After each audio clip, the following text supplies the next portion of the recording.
Log entry 1847. A. Dispatch, 7 Emergency Response Station. Time, 0847 hours, I think. Clock's been flickering since 0600. Location, Shelter Complex Delta, 7, Sublevel 3. The emergency broadcast crackled through at 0843. Or was it 0844? Hard to tell when the digital readout keeps jumping between numbers like my grandfather's old AM radio during thunderstorms. That same electric pop and static hiss that made me hide under blankets when I was 6. Governor Kane's voice cut through the interference, raw and desperate. All shelters compromised. This is not a drill. Seek alternative shelter immediately. Do not trust. Then nothing. Dead air. Like someone yanked the cord.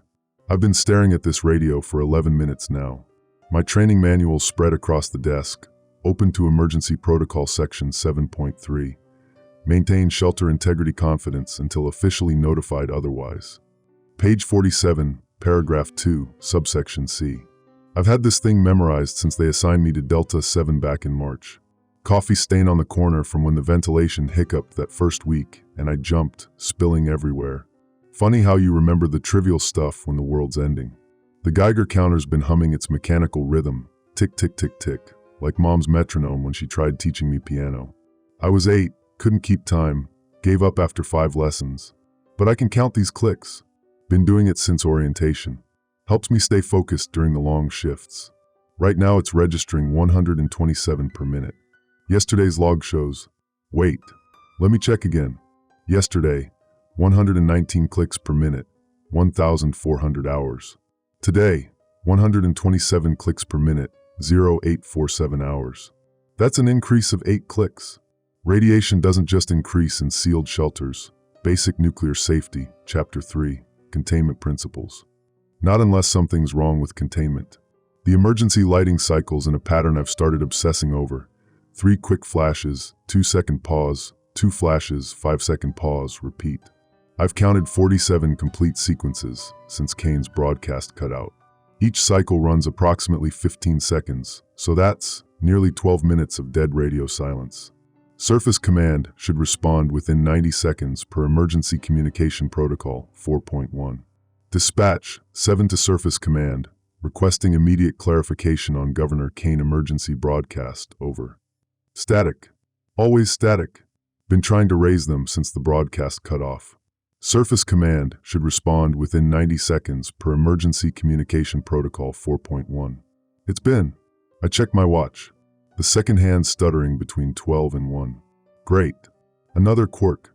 Something's wrong with the air down here. Tastes like pennies, that metallic tang you get when you bite your tongue. Started noticing it around 0830, logged it as possible atmospheric anomaly in the daily report. Now it's getting stronger. The ventilation system keeps making that grinding wheeze from Section C, like machinery running with sand in the gears. Reminds me of my uncle's breathing machine before the emphysema finally got him. Same labored mechanical rhythm. Surface Command, this is Dispatch 7 requesting immediate guidance on shelter integrity status, over. I checked the status board across from my station. Still shows condition yellow. Elevated alert status since 0600 hours when the initial fallout warnings came through. Below that, facility information. Occupancy, 127 civilians, for emergency personnel. Wait, that display was showing condition red a minute ago. Wasn't it? I could have sworn. Must be the stress. Emergency responders maintain situational awareness under pressure. We don't second-guess our observations. I'm seeing yellow now, so it's yellow. Time for equipment rounds.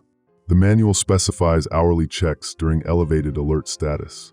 I gather my kit, regulation flashlight, portable Geiger counter, first aid supplies, emergency radio. Everything in its designated pocket. Order matters in crisis situations. The corridor extends 20 meters to vent Section C, amber emergency lights casting sickly shadows that make the walls look diseased. My footsteps echo wrong in the confined space, too hollow, like walking through an empty cathedral. The grinding gets louder as I approach the ventilation intake. Through the safety mesh, I see something that stops me cold. Gray powder. Fine, ash-like particles drifting down through the filtration system like radioactive snow. The ash is inside the supposedly sealed system. This violates Environmental Protection Protocol 8.2. Shelter filtration systems maintain hermetic seal against airborne contaminants. These Delta Series shelters were part of Governor Kane's initiative after the Riverside incident 3 years ago. State-of-the-art protection, they promised. Impossible to breach from outside contamination. I key my portable radio. Surface Command, this is Dispatch 7 with urgent facility status report. Contamination detected in ventilation system, over. The Geiger counter near the vent reads 147 clicks per minute, 20 more than baseline. My stomach lurches like I'm in a falling elevator. Same helpless sensation I got when the downtown office building lost power and I was trapped for 3 hours last winter. Back at communications, I flipped to Emergency Response Manual Section 9, Contamination Breach Procedures. The pages are worn from constant reference during training exercises. Step 1. Identify contamination source. Ventilation breach, Section C. Step 2. Implement immediate containment. Emergency foam, Locker 7A. Step 3. Notify command structure. Still no response from Surface Command. Step 4. If containment fails, initiate evacuation protocols. But here's the problem. Standard Operating Procedure 3.1 states, shelter-in-place protocols supersede evacuation during radiation events. Direct contradiction to what Governor Kane broadcast. The manual's been revised twice since the Kane administration's shelter initiative. I remember the briefings, the reassurances. Premium protection against nuclear incidents. So why did the governor tell us to abandon the shelters? The emergency foam canister feels substantial in my hands. Industrial-grade polymer sealant designed for hull breaches and pressure leaks. I've used this stuff during training. Should expand and harden within 30 seconds, creating an impermeable barrier. I spray it across the vent opening in steady, overlapping patterns. The foam expands like bread dough, filling gaps and forming a thick, rubbery seal. There. Contamination contained per protocol. The foam starts dissolving. Not melting, dissolving. Like sugar in hot coffee, the polymer barrier just disappears. The gray ash continues drifting through, and my Geiger counter accelerates to 156 clicks per minute. Surface Command, Dispatch 7 reporting critical containment failure. Emergency foam ineffective, requesting immediate guidance, over. Static. Always static. But underneath the white noise, I swear I hear something else. Voices maybe. Distant and distorted, like they're calling from underwater. My hands shake as I flip back to Section 9, Subsection D. If primary containment fails, implement secondary barriers using available materials. Available materials. I scan the communication station. Electrical tape, office supplies, a coffee mug with the Emergency Services logo. Protecting communities since 1987. Nothing remotely capable of stopping radioactive contamination. The metallic taste intensifies, like sucking on pennies now, with an underlying bitterness that makes my molars ache. I check my personal dosimeter, standard equipment for all shelter personnel. The needle creeps past the yellow zone into early red territory. Basic Radiation Safety, Chapter 1. Prolonged exposure to elevated levels causes cellular damage, nausea, and potential organ failure. Think. Emergency responders maintain calm under pressure. We follow procedures. We trust the system. But Kane said don't trust the shelters. Any emergency personnel, this is Dispatch 7 requesting immediate assistance. Facility breach confirmed. Surface Command non-responsive, over. The radio crackles with promise, then fades back to static. In that electronic hiss, I think I hear Kane's voice again. All shelters compromised. But when I fine-tune the frequency, there's nothing except empty airwaves and the whisper of contaminated ventilation. I'm alone down here. Alone with failing containment and rising radiation, and a governor's warning that contradicts 3 years of training. The emergency lighting continues its hypnotic pattern. 3 flashes, pause, 2 flashes, pause. I've been counting cycles unconsciously. 67 complete sequences since the broadcast ended. Each cycle lasting roughly 15 seconds means over 16 minutes of radio silence. Protocol requires Surface Command response within 90 seconds. Time keeps fragmenting. Like trying to hold mercury, the harder I grip, the more it slips away. I check the status board again. Still condition yellow. Or is it red now? The display seems to flicker between them, like my eyes can't focus properly. Below the alert status. Occupancy, 127 civilians. For emergency personnel, 127 people. Families probably. Kids like the one I can hear crying somewhere in the residential sections. All counting on this shelter to protect them. All counting on me to follow protocol and keep them safe. But what if Governor Kane was right? What if these shelters aren't salvation? They're elaborate death traps. My Geiger counter hits 163 clicks per minute. I grab the PA microphone with fingers that won't stop trembling. The weight of it feels enormous, like holding the lives of everyone in this facility. Attention all shelter occupants, this is Dispatch 7 with a facility status update. My voice cracks slightly. Professional composure, I remind myself. Please remain calm and await further instructions. But what instructions? The manual says trust the shelter. Kane said don't trust it. The filters are failing, radiation is climbing, and surface command has vanished into electronic void. What instructions can I possibly give? Through the failing ventilation system, distant sounds drift from the civilian quarters. Worried conversations, restless movement, a child's persistent crying that cuts through the mechanical noise. Questions I can't answer echo down the corridors. The radio hisses with phantom voices.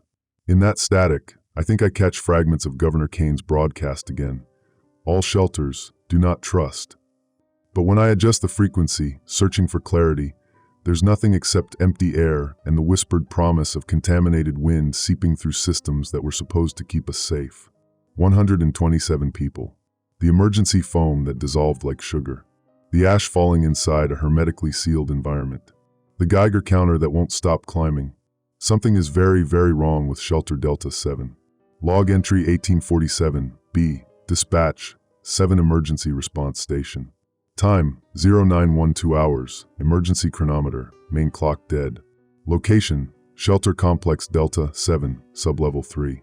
The portable Geiger counter reads 174 clicks per minute. That's up from 163 23 minutes ago. Or was it 25? Time keeps slipping like water through cupped hands. One moment I'm checking the ventilation breach, the next I'm back at communications wondering when I moved. Basic mathematics.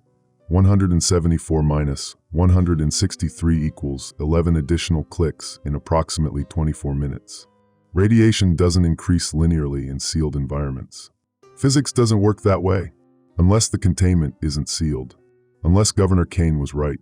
I flip to Emergency Response Manual Section 12.7, Evacuation Decision Matrix. The flowchart starts simple enough. Step 1. Assess immediate threat level. Current status. Ventilation breach, rising radiation, containment failure. Classification severe. Step 2. Determine facility integrity. Current status, Delta, 7 rated for Category 5 nuclear events per technical specification, 447 Delta. Problem, emergency foam dissolved. That's not supposed to happen. Ever. Step 3. Contact command authority. Current status, Surface command non-responsive for 27 minutes, 14 seconds. Problem, nobody's answering. The manual assumes surface command responds. The manual assumes emergency foam works. The manual assumes shelter integrity holds. The manual assumes the governor doesn't broadcast warnings to abandon the very shelters his administration built. Dispatch 7 to any emergency frequency. Urgent assistance required at Delta 7 facility. Can anyone copy over? I cycle through all emergency bands, fire, medical, police, federal.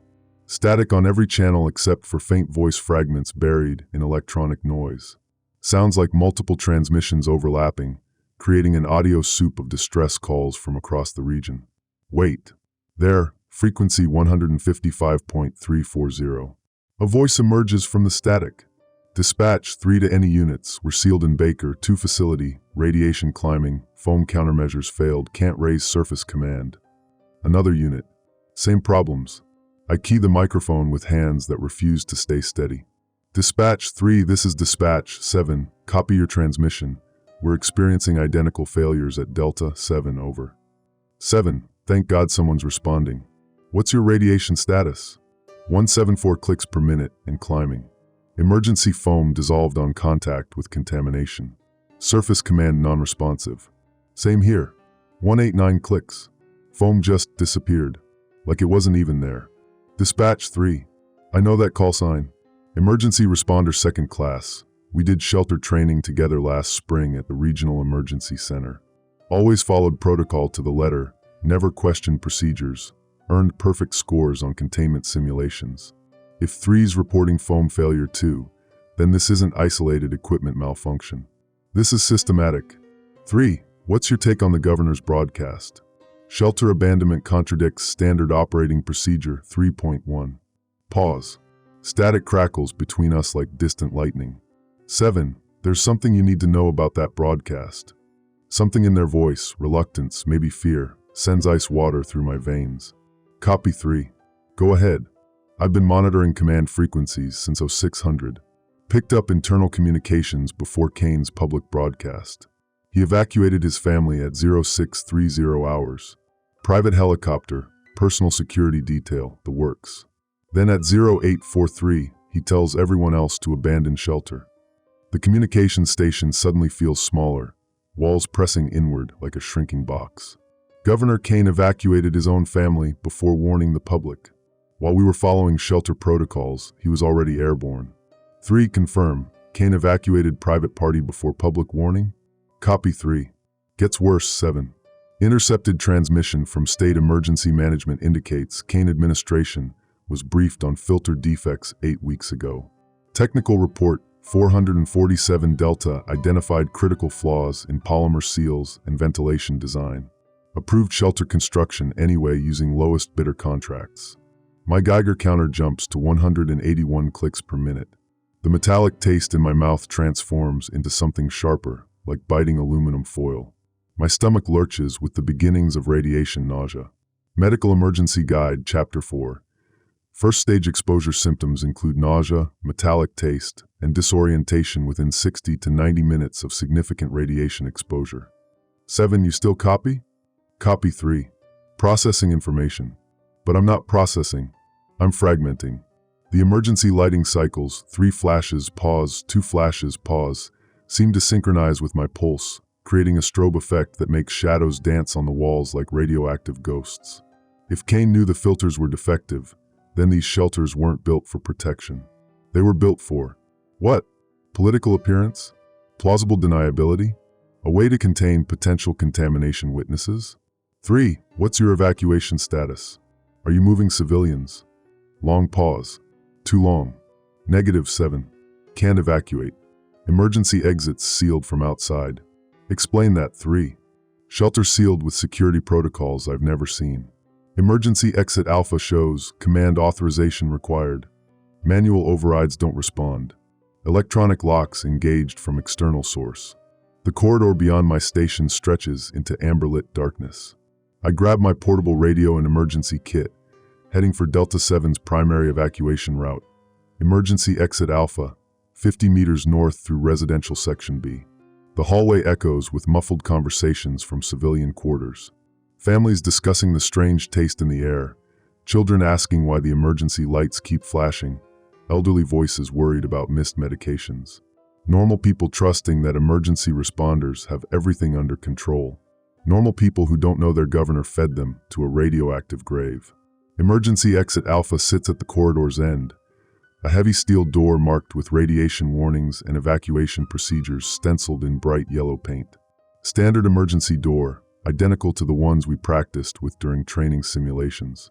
The manual release handle should disengage all electronic locks during facility emergencies per Safety Protocol 15.2. Manual override systems function independently of electronic controls to ensure evacuation capability. I pull the handle. Nothing. The door remains sealed.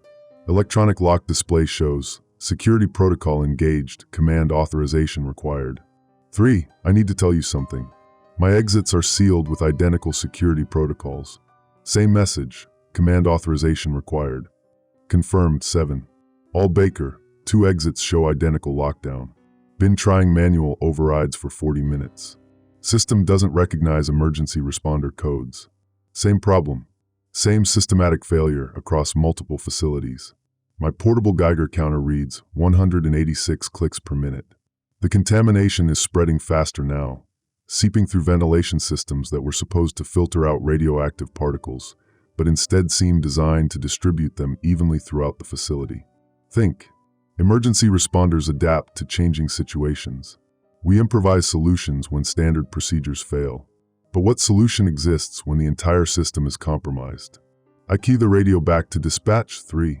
3. Are you getting any response from other facilities? Any indication someone's coordinating evacuation? Negative. Been monitoring emergency bands for 2 hours. Lots of distress calls, no coordinated response. It's like command structure just vanished. Or never intended to respond. The words escape before I can stop them. Saying it out loud makes the conspiracy real. Transforms paranoid speculation into operational reality. Kane's administration built defective shelters. Kane evacuated his family before public warning. Command structure vanished when contamination began. Emergency exits sealed from outside. We're not being protected. We're being contained. 7. I need to tell you something else. 3's voice drops to barely audible. I've been tracking radiation patterns from Baker, 2 and monitoring emergency bands. The contamination signatures don't match natural fallout distribution. Pattern analysis shows targeted release at specific coordinates. My hands shake so violently I nearly drop the radio. 3. Clarify, you're saying contamination is targeted? Affirmative. Radiation readings don't match natural fallout patterns from basic nuclear physics principles. No wind dispersion, no topographical influence, no atmospheric scatter. Point sources directly above shelter coordinates. And 7. 3's transmission crackles with static. Kane's helicopter was tracked on emergency aviation frequency, heading southeast toward Congressional Bunker Complex Alpha. 1. The real shelters. Military-grade facilities built for government continuity. The corridor tilts sideways, walls spinning like a carnival ride. I lean against the sealed evacuation door for support, pressing my forehead against cold steel that's supposed to lead to safety, but instead traps us in radioactive coffins. 127 civilians. For emergency personnel. All of us sealed inside defective shelters while Kane flies toward Congressional Bunker Complex Alpha. One with real protection, real filters, real safety systems. Dispatch, 7 to all emergency frequencies. Urgent warning to all shelter facilities. Possible systematic containment failure. Governor Kane evacuation confirmed before public warning. 7. Stop. 3's sharp command cuts through my transmission. Stop transmitting on open frequencies. If this is systematic, if Kane's people are monitoring emergency bands, broadcasting our knowledge puts us at risk. Risk of what? We're already trapped in radioactive tombs. Risk of them deciding we know too much. The implications hit like a physical blow. If Kane's administration orchestrated this, built defective shelters, evacuated their inner circle, sealed emergency exits, possibly targeted contamination, then emergency responders who figured it out represent loose ends. Loose ends that could be eliminated by ensuring we never leave these facilities alive. My Geiger counter hits 194 clicks per minute. Through failing ventilation, I hear sounds from the civilian quarters changing. Less worried conversation, more distressed voices. Someone's vomiting, early radiation sickness. A child crying that her stomach hurts. An elderly man asking why his hands won't stop shaking. First stage radiation symptoms. The contamination is affecting the most vulnerable first, just like medical emergency guide predicts. I switch to direct frequency with dispatch 3. 3. We need evacuation alternatives. Manual override possibilities, emergency ventilation access points, maintenance tunnel systems, any route not controlled by electronic locks. Already exhausted all options. 7. Emergency exits sealed with external authorization requirements. Ventilation shafts measure 14 inches diameter. Too narrow for adult human passage per safety specification 12.3. Maintenance tunnels were flood-sealed with concrete plugs after Hurricane Miranda last September. 3's voice carries exhausted frustration. These Delta and Baker series facilities were designed with single-point access control. For security, or containment, the emergency lighting continues its maddening cycle. 3 flashes, pause, 2 flashes, pause. I've lost count of sequences, but the pattern burns into my retinas like a strobe warning of approaching disaster. Kane's voice echoes in memory. All shelters compromised, do not trust.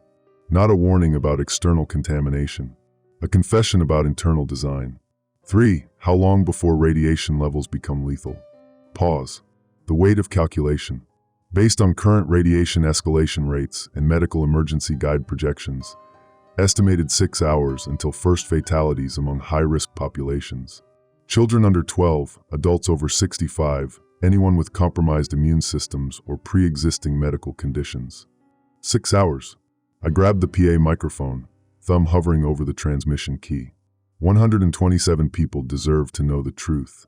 They deserve to understand that their government built them elaborate graves and called them shelters. But telling them creates panic.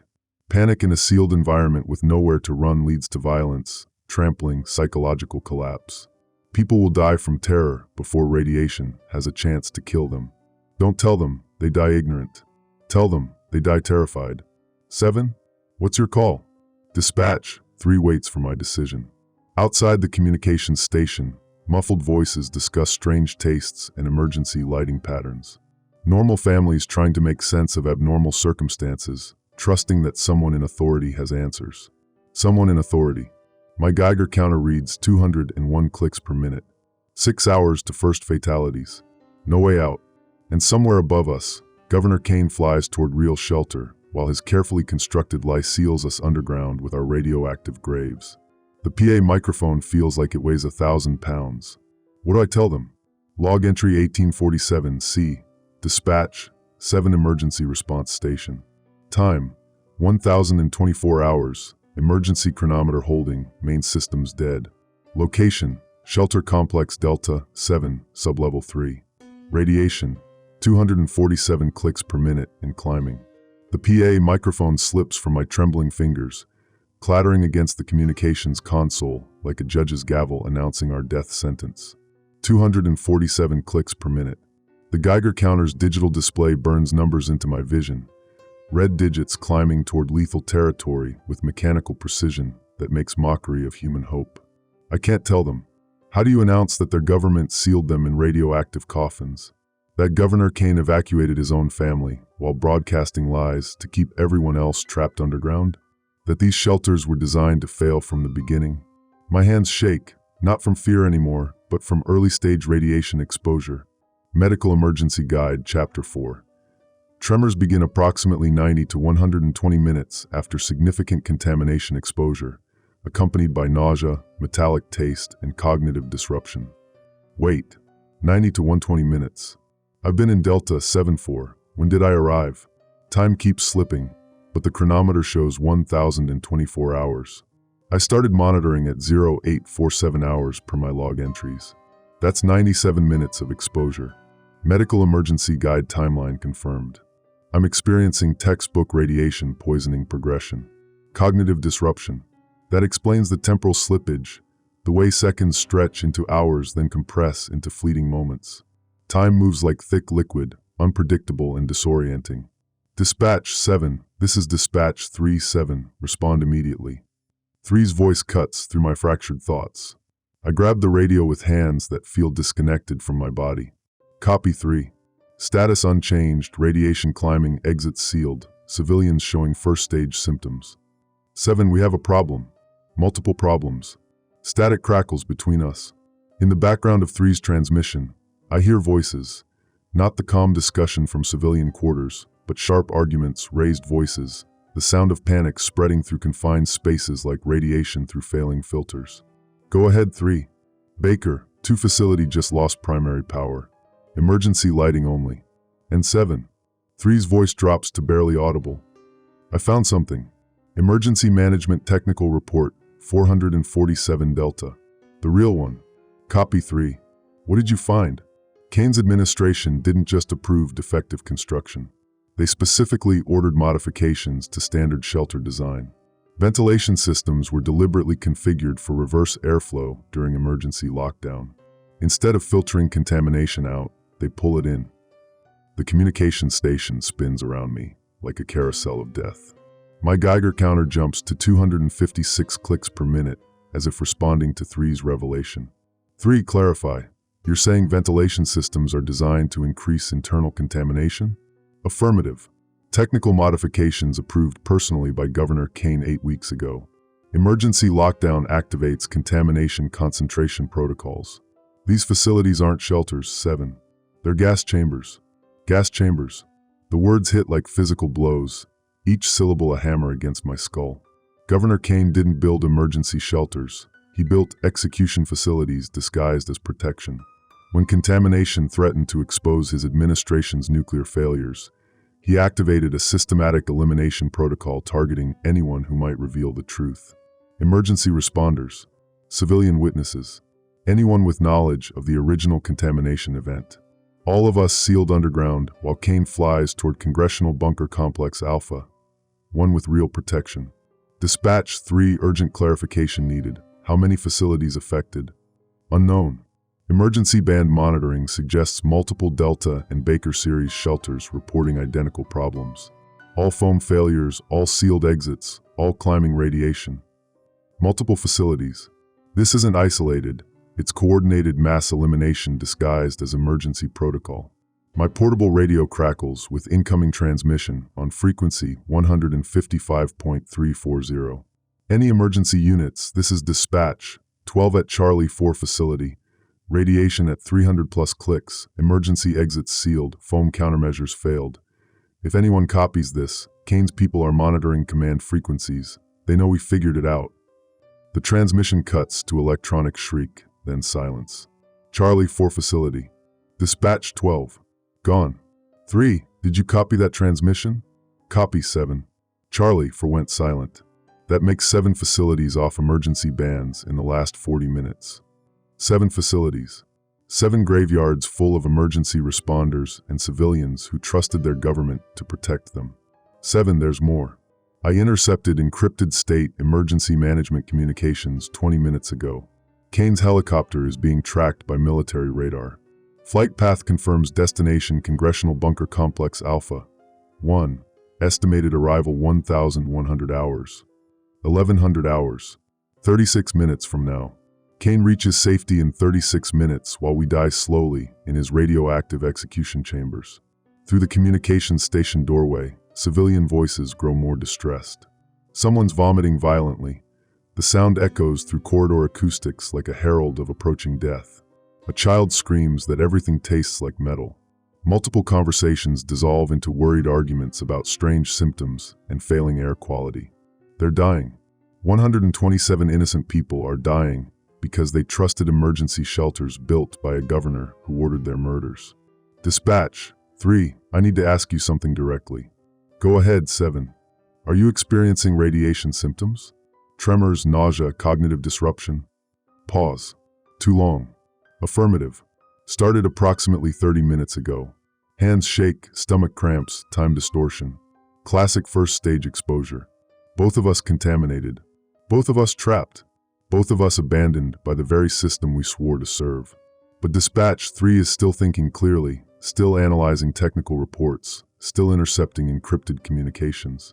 If 3 found technical report 447 Delta, if 3's monitoring state emergency management frequencies. 3. How did you access encrypted communications? Emergency responders don't have clearance for state emergency management channels. Another pause. Longer this time. 7. I need to tell you something. I wasn't entirely honest about my situation. Ice water floods my veins despite rising radiation sickness. Explain that. 3. I'm not just emergency responder second class. I'm also Internal Affairs Investigation Unit, assigned to monitor emergency response protocols for potential corruption or negligence. Been investigating Kane administration shelter contracts for 6 weeks. Internal Affairs. Dispatch 3 isn't just another emergency responder. 3's a government investigator with security clearance and access to classified information. 3. Are you telling me you knew about shelter defects before contamination began? Negative. Investigation focused on construction contract irregularities, not technical specifications. Discovered the shelter modifications through emergency forensic analysis after facilities began failing. But you have access to encrypted channels because of internal affairs clearance. Affirmative. The communication station feels smaller, walls pressing inward like Kane's radioactive coffin closing around us. Dispatch 3 has been investigating the very conspiracy that's killing us. Internal Affairs Access explains how 3 intercepted Kane's family evacuation, tracked helicopter flight paths, accessed technical report 447 Delta. But it also means 3, if you're Internal Affairs, then you're reporting to someone.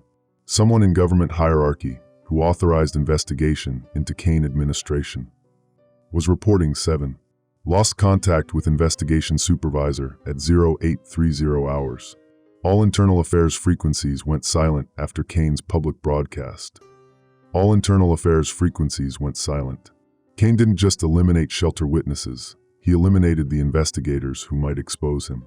Clean sweep of all potential threats to his conspiracy. My Geiger counter hits 271 clicks per minute.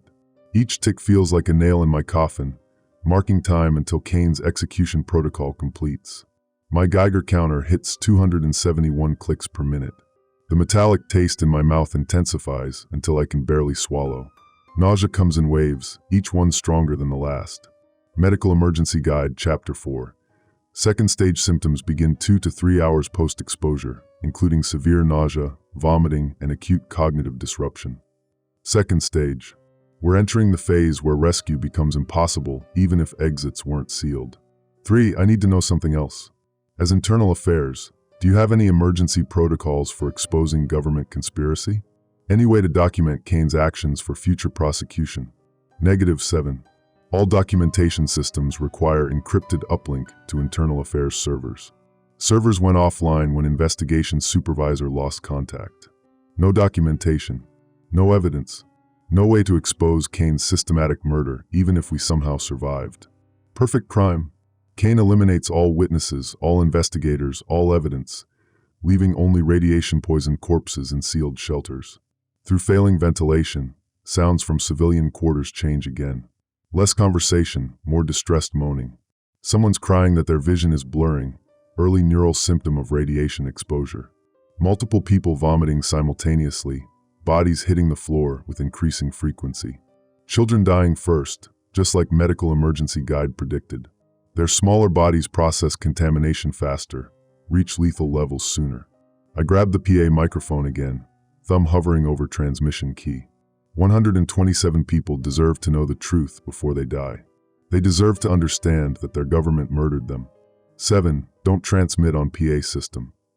3. Sharp warning stops me. Why not? They're dying anyway. At least they should know why. Because Kane's people are monitoring all communications from sealed facilities. PA transmission will confirm we discovered the conspiracy. They might decide to accelerate elimination protocols. Accelerate how? We're already trapped in radioactive gas chambers. Emergency ventilation has manual override controls. Current contamination relies on gradual system failure. If Kane's people realize we know the truth, they might activate full contamination protocols. Full contamination protocols. The implications make my stomach lurch with more than radiation sickness. Current exposure is killing us slowly, 3 to 6 hours until first fatalities. Full protocols could reduce that to minutes. 3. What are full contamination protocols? Emergency ventilation manual override completely reverses airflow, pulling maximum contamination directly into shelter atmosphere. Technical specifications indicate lethal exposure within 15 to 20 minutes. 15 to 20 minutes versus 3 to 6 hours. The difference between slow death and immediate execution. But keeping silent means watching children die ignorant of their government's betrayal. My hands won't stop shaking. The Geiger counter reads 284 clicks per minute, approaching levels where cognitive function becomes severely impaired. Soon I won't be able to think clearly enough to make decisions. Decision time is now. Tell them the truth and risk immediate execution, or let them die slowly without understanding their murder. Dispatch 3. What's your radiation status? Baker, 2 facility showing 312 clicks per minute. Lost primary power 40 minutes ago, emergency lighting failing. Civilian casualties beginning, 3 elderly residents unconscious, multiple children showing severe symptoms. 312 clicks. Higher than Delta 7, probably because Baker, 2 has been sealed longer or has less effective emergency ventilation systems. But 3's still thinking clearly, still providing technical analysis, still maintaining professional communication protocols despite lethal radiation exposure. Internal affairs training includes radiation exposure protocols. 3. As internal affairs, do you have access to any emergency communication systems outside standard emergency responder channels? Any way to contact federal authorities, military command, anyone with power to stop this? Negative. All federal communication systems route through state emergency management during regional emergencies. State controls information flow during crisis situations. State emergency management. Kane's people control all official communication during emergencies. We can't call for help because Kane controls who receives help requests. Perfect isolation. The emergency lighting continues its maddening cycle. 3 flashes, pause, 2 flashes, pause, but now the rhythm seems deliberate. Like a countdown. Like a timer marking our remaining time until death. Wait. Emergency lighting patterns. Standard emergency shelter design uses random flash patterns to conserve power while maintaining psychological comfort for trapped occupants. Deliberate patterns indicate manual control or programmed sequences. 3. Describe your emergency lighting patterns. Baker, 2 showing 3 flashes, pause, 2 flashes, pause. Repeating cycle approximately every 12 seconds. Identical pattern. Same 3 flash, 2 flash sequence with same 12-second intervals. That's not random power conservation. That's coordinated signaling. 3. Emergency lighting patterns are identical between facilities. That indicates centralized control system. Confirmed. Technical specifications for Delta and Baker series shelters include centralized emergency management systems. All facilities can be monitored and controlled remotely from State Emergency Management Command Center. Centralized control. Kane's people aren't just monitoring our communications, they're controlling our life support systems remotely. Emergency lighting, ventilation, door locks, possibly even contamination release protocols. We're not just trapped in Kane's execution chambers. We're being executed by remote control. My Geiger counter jumps to 295 clicks per minute. Through the communication station doorway, civilian voices fade into weak moaning and irregular breathing. The sound of bodies hitting the floor increases. Multiple people unconscious simultaneously. Mass casualties beginning. Dispatch 3. I need to make a decision about PA announcement. Civilians are entering second stage symptoms. If I don't tell them soon, cognitive impairment will prevent them from understanding their situation. 7. Whatever you decide, understand the consequences. PA transmission confirming our knowledge of Kane's conspiracy will trigger immediate response from State Emergency Management. Full contamination protocols. And if I don't transmit, civilians die ignorant of their murder. But they die slowly enough that some might survive if rescue somehow becomes possible. Rescue.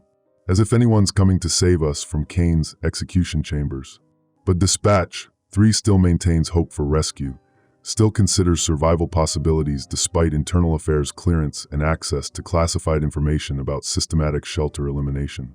Maybe hope is all emergency responders have left when protocol fails and government becomes the enemy. 3. Based on your internal affairs analysis, what's the probability of rescue or exposure of Kane's conspiracy? Long pause. Static crackles between us like radioactive snow. Probability analysis indicates near zero chance of immediate rescue. Kane controls all emergency response systems during regional crisis. Federal intervention requires evidence of state-level conspiracy, but all evidence is sealed underground with us. And long-term exposure probability? If any shelter survivors escape, if any emergency responders document Kane's actions, if any internal affairs investigators survive to testify, maybe 20% chance Kane faces prosecution. 20%. 1 in 5 chance that Kane's systematic murder will be exposed, but only if someone survives to tell the story. My hands shake so violently I can barely hold the radio. The Geiger counter reads 301 clicks per minute, approaching the threshold where cognitive disruption becomes severe enough to prevent rational decision-making. Time's running out, not just for life, but for coherent thought. Soon radiation will make all choices for me. Dispatch 3. Final question.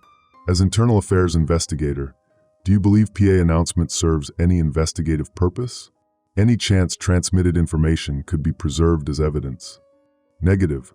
All communications from sealed facilities are monitored by State Emergency Management, but not recorded for investigative use. Kane's people will know we discovered the conspiracy, but information won't survive as evidence.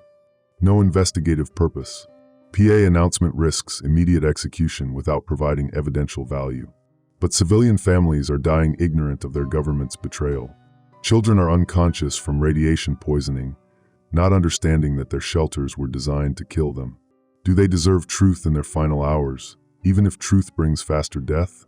Do I have the right to choose ignorant, slow death over enlightened, quick death for 127 innocent people? The PA microphone weighs 1,000 pounds. My Geiger counter hits 308 clicks per minute. 3 flashes, pause, 2 flashes, pause. Kane's execution countdown continues. Civilian moaning grows weaker. Bodies hitting the floor sounds like distant thunder. Mass casualties accelerating. I lift the PA microphone toward my lips. 7 don't. Dispatch 3's warning cuts through failing emergency lighting and rising radiation, but I'm beyond protocol now. Beyond orders. Beyond the system that abandoned us in Kane's radioactive graves. 127 people are dying because they trusted their government. The least I can do is let them die knowing the truth. My thumb presses the PA transmission key. Attention all Delta 7 shelter residents. This is emergency responder dispatch 7 with critical information about our situation. My voice echoes through failing speakers, carrying truth into corridors full of dying families. Governor Kane's administration built these shelters with deliberately defective safety systems. The ventilation failures, sealed exits, and rising radiation are not accidental. These facilities were designed to eliminate witnesses to government nuclear negligence. Static interference increases, but I continue transmitting. Kane evacuated his family by private helicopter before warning the public to abandon shelters. He's currently flying toward Congressional Bunker Complex Alpha, 1 while we die in his execution chambers. The PA system crackles with electronic feedback. Through the communications station doorway, I hear weak voices responding, some crying, some cursing, some praying. But they know. They die understanding their murder. All emergency exits are sealed by Kane's remote control systems. Contamination is being deliberately concentrated through reverse ventilation protocols. We have been abandoned by the system we trusted to protect us. Emergency lighting shifts to rapid flashing. No longer 3-pause-2 patterns, but frantic strobing that hurts to watch. Kane's people heard the transmission. If anyone survives this, if anyone escapes Kane's execution chambers, remember that Governor Kane murdered 127 innocent people to cover up his administration's nuclear failures. The PA system goes dead. Emergency lighting cuts to total darkness. My portable radio crackles with Dispatch 3's voice. 7, you just triggered full contamination protocols. All Baker. 2 systems just went into emergency lockdown. Ventilation reversing to maximum contamination intake.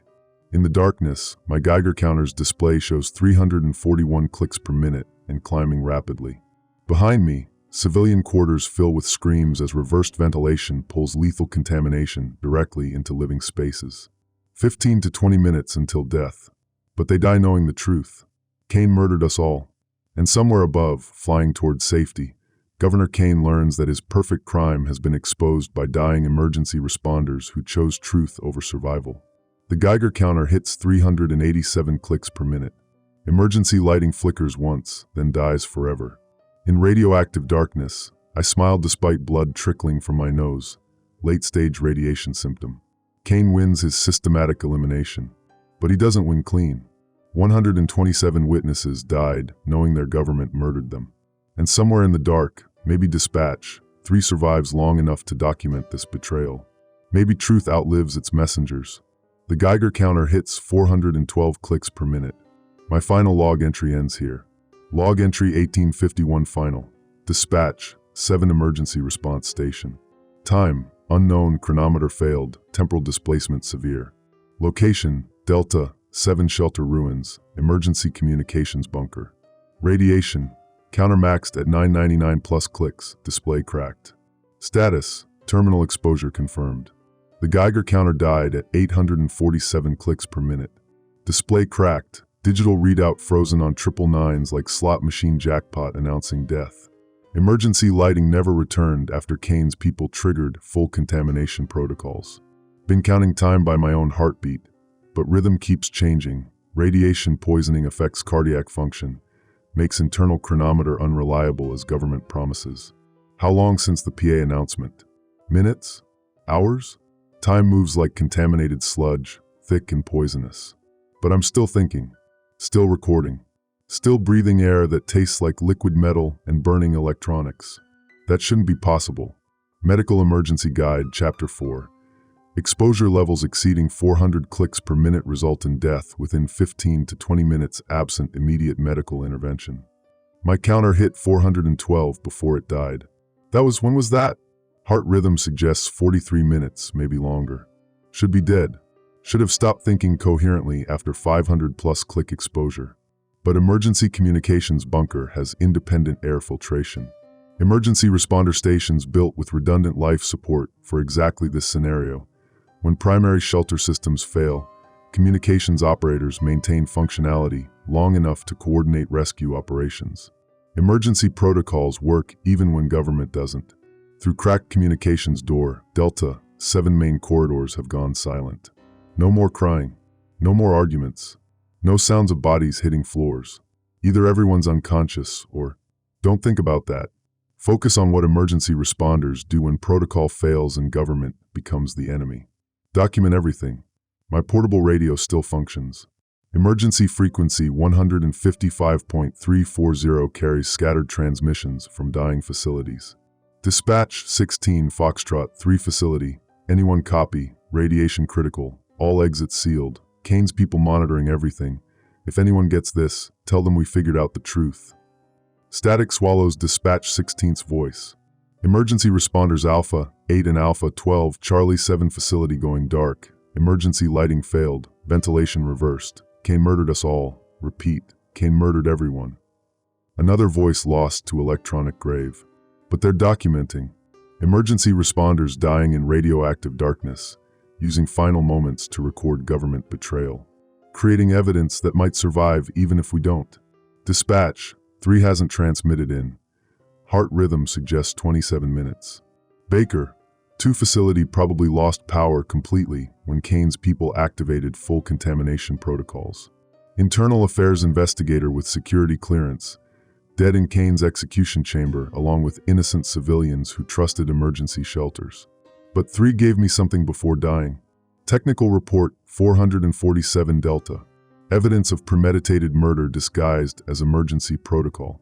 If I survive, unlikely but not impossible given communications bunker's independent systems. If I somehow escape Kane's execution chambers, technical report 447 Delta provides proof of conspiracy.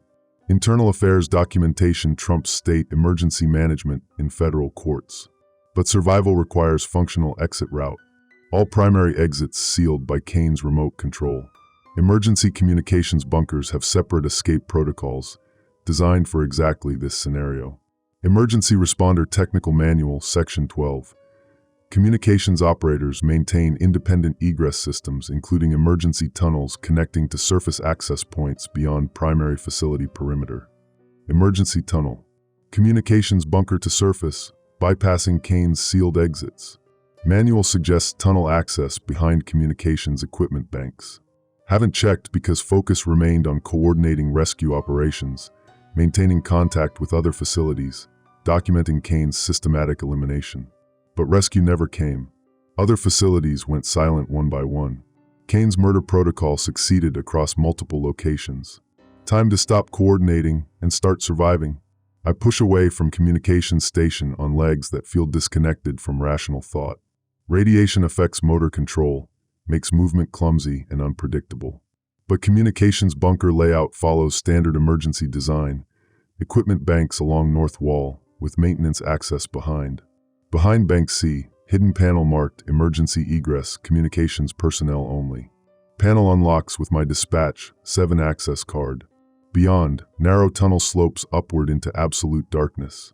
Tunnel walls lined with emergency lighting strips, but power failed when Kane's people shut down primary systems. Portable flashlight reveals concrete passage maybe 8 feet high, 4 feet wide. Air smells stale but not radioactive, separate ventilation from main shelter. Emergency egress designed to function independently even during facility contamination. But tunnel extends beyond flashlight range. Could be 50 feet to surface. Could be 500. And my radiation exposure means cognitive function will continue degrading regardless of air quality. Medical emergency guide suggests maximum physical exertion time of 30 to 40 minutes before complete motor control failure. If tunnel takes longer than 30 minutes to traverse, don't think about dying alone in emergency tunnel. Think about technical report 447 Delta reaching federal investigators. Think about Kane facing prosecution for systematic murder. Think about 127 innocent people getting justice. I grab emergency supply pack from communication station, portable radio, technical report 447 Delta printout, medical emergency guide, emergency rations, basic medical supplies, flashlight batteries. Everything fits in standard emergency responder backpack, designed for rapid evacuation scenarios. Behind me, Delta 7 shelter remains silent as government-built tomb. Emergency tunnel slopes upward at approximately 15-degree angle. Flashlight reveals concrete construction consistent with federal emergency shelter specifications. Walls marked with distance indicators every 25 feet, 25 feet, 50 feet, 75 feet. Distance indicators suggest tunnel length of at least several hundred feet. At my current physical condition, radiation sickness, motor control degradation, cognitive disruption, movement rate approximately 1 foot per 10 seconds. Mathematics indicates 15 to 20 minutes tunnel traverse time. Within medical emergency guide parameters for maximum exertion. Maybe survival is possible. At the 150 feet marker, tunnel levels off. Air quality improves slightly, less metallic taste, though nausea persists from radiation exposure. Emergency lighting strips remain dead, but flashlight reveals branch passage marked surface access alpha, with arrow pointing right. Branch tunnel climbs more steeply. Distance markers indicate 25 feet TO surface at tunnel entrance. 25 feet, less than 3 minutes at current movement rate. But voice inside my head whispers warnings. Kane's systematic elimination included sealing all exits. Would emergency tunnels remain functional, or would Kane's people monitor and seal surface access points too? Only one way to determine. Surface access tunnel ends at heavy metal door marked emergency exit, authorized personnel only. Door handle moves freely, not sealed like primary shelter exits. But beyond door, sound of wind suggests surface weather conditions. Wind carries faint chemical odor. Not radiation, different smell, like industrial solvents or burning plastics. I crack door open. Daylight burns eyes adapted to emergency lighting and tunnel darkness. Fresh air tastes incredible after hours of recycled contamination, but chemical smell intensifies. Surface landscape reveals emergency shelter grounds surrounded by state emergency management vehicles. Multiple agencies, state police, emergency management, hazmat teams in full protective gear. Kane's people monitoring the crime scene. But they're not monitoring emergency tunnel exits. Surface access opens behind communications equipment shed, 50 yards from main shelter entrance. Emergency responders focused on sealed facility, not hidden egress routes. Chemical smell comes from decontamination stations. Hazmat teams spraying foam on shelter exterior, not for rescue operations but for contamination containment.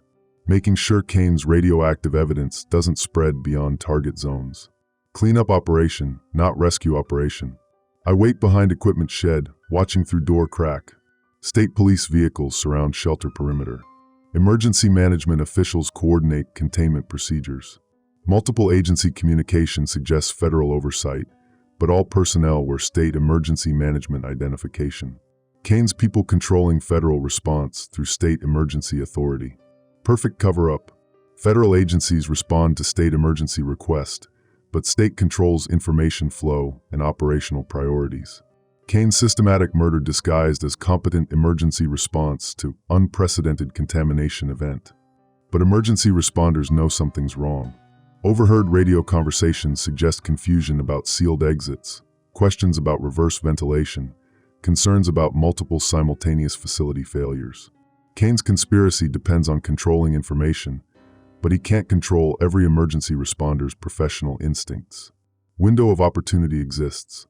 I grab portable radio, tuned to primary emergency frequency 155.175, channel monitored by Federal Emergency Management, not just state operations.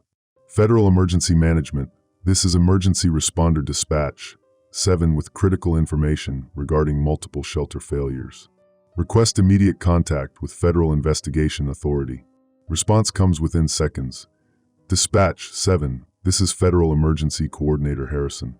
We've been monitoring multiple facility emergencies. What's your status and location? Federal Emergency Coordinator. not state authority.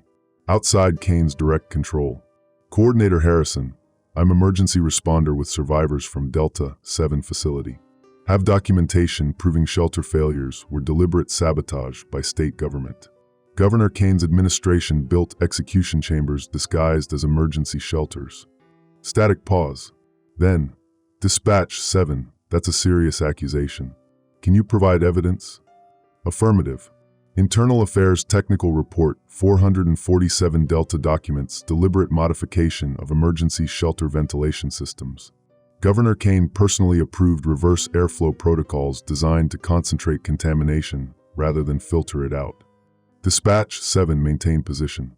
Federal investigation team en route to your location for evidence collection and debriefing. Do not approach state emergency personnel until federal investigators arrive. Federal investigation team. Outside Kane's control. Technical report 447 Delta survives. Kane's perfect crime develops federal witnesses. Through equipment shed gap, I watched state emergency management officials monitoring radio frequencies. They heard federal transmission. No Kane's conspiracy is exposed.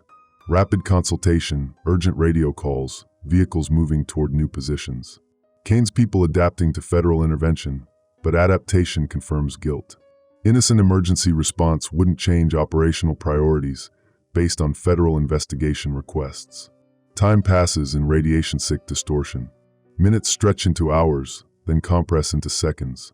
Federal investigation vehicles arrive. Unmarked cars with federal emergency identification, personnel wearing different protective gear than state operations. Federal investigators coordinate separately from state emergency management. Jurisdictional authority supersedes state control during federal investigation of government conspiracy. Kane's conspiracy fragments under federal scrutiny. Dispatch 7, this is Federal Investigator Martinez. Approaching your position from equipment shed north side. Can you confirm safe emergence? Federal protection arrives. I emerge from emergency tunnel carrying technical report 447 Delta and emergency radio evidence of Kane's systematic murder. Federal investigators immediately establish protective custody, separate from state emergency operations. But Kane's conspiracy extends beyond individual governor. State emergency management, internal affairs compromise, multiple facility coordination, systematic infrastructure supporting government elimination protocols.